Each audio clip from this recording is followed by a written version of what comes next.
I'm Gabriele. I'm the head of finance of Jodel, which is a German company. Jodel is a social platform dedicated to the hyperlocal space where you get to share, interact with people that are surrounding you.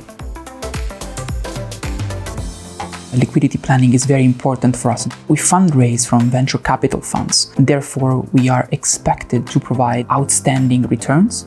More than 80% of the costs are fixed. And one of the biggest challenges is in real time to be able to track the cash outflows from our bank. Before Agicap, we were all using Excel sheets and Google Sheets. We had to download all of these CSV files from all of our bank institutions, expense management provider, credit card providers, and then aggregate all that and then do the reconciliation basically manually.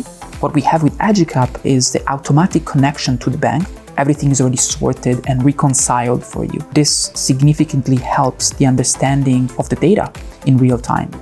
The onboarding was very quick. I was redirected to a page where I had to connect my bank. In less than a minute, all of the transactions for the past months were loaded and the software was ready to be used.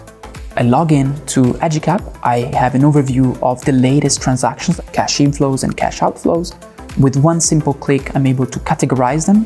I'm able to see our cash position projections. We can create scenarios that are stored in the software, and we can actually compare each scenario that we're making in real time. Agicap is absolutely an effective software because it's solid, never disappoints you. Data is always there, always synced through the powerful API, and it's in real time. Definitely a step up.